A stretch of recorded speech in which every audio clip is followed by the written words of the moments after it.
আমাৰ কংগ্ৰেছ চৰকাৰে এডাল ডাঙৰ অজগৰ সাপ এপিএছচিত থৈ দিছিলে। তেওঁৰ নাম আছিলে ৰাকেশ পাল। যোনে চাকৰি খোজে সি 1 কোটি টকা অজগৰৰ পেটত দিলেহে চাকৰি পাইছিলে। হয়নে নহয়? এতিয়া আপোনালোকে চিন্তা কৰক, আগতে যেতিয়া এপিএছচি ৰিজাল্ট দিয়ে টিভিত আলোচনা হয় যে কোন মন্ত্ৰীৰ ল'ৰাই চাকৰি পালে, কোন মুখ্যমন্ত্ৰীৰ পিএ চাকৰি পালে। আগতে আলোচনা হৈছিলে কোন মন্ত্ৰীৰ খুলখালিয়েকে চাকৰি পালে, নহলে কোন অফিচাৰৰ ল'ৰা ছোৱালীয়ে চাকৰি পালে। আজিকালি টিভিত আলোচনা কি হয় যে কোন তৰকাৰী ব্যৱসায়ী ল'ৰাই মেজিষ্ট্ৰেট হ'ল, কোন বজাৰত দোকান দিয়া বিধৱা মহিলাৰ ছোৱালী মেজিষ্ট্ৰেট হ'ল। আজি তাৰ বিষয়ে টেলিভিছনত আলোচনা হয়। আমাৰ কংগ্ৰেছ চৰকাৰে এডাল ডাঙৰ অজগৰ সাপ এপিএছচিত থৈ দিছিলে। তেওঁৰ নাম আছিলে ৰাকেশ পাল। যোনে চাকৰি খোজে সি 1 কোটি টকা অজগৰৰ পেটত দিলেহে চাকৰি পাইছিলে। হয়নে নহয়?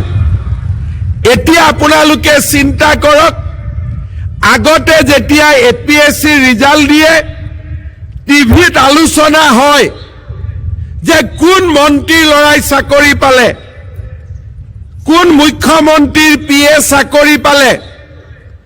আগতে আলোচনা হৈছিলে কোন মন্ত্ৰীৰ খুলখালিয়েকে চাকৰি পালে, নহলে কোন অফিচাৰৰ ল'ৰা ছোৱালীয়ে চাকৰি পালে।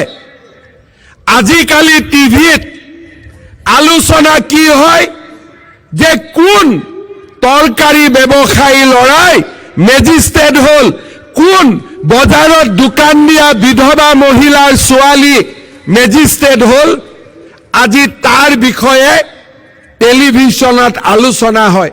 আমাৰ কংগ্ৰেছ চৰকাৰে এডাল ডাঙৰ অজগৰ সাপ এপিএছচিত থৈ দিছিলে। তেওঁৰ নাম আছিলে ৰাকেশ পাল। যোনে চাকৰি খোজে সি 1 কোটি টকা অজগৰৰ পেটত দিলেহে চাকৰি পাইছিলে। হয়নে নহয়? এতিয়া আপোনালোকে চিন্তা কৰক, আগতে যেতিয়া এপিএছচি ৰিজাল্ট দিয়ে টিভিত আলোচনা হয় যে কোন মন্ত্ৰীৰ ল'ৰাই চাকৰি পালে, কোন মুখ্যমন্ত্ৰীৰ পিএ চাকৰি পালে।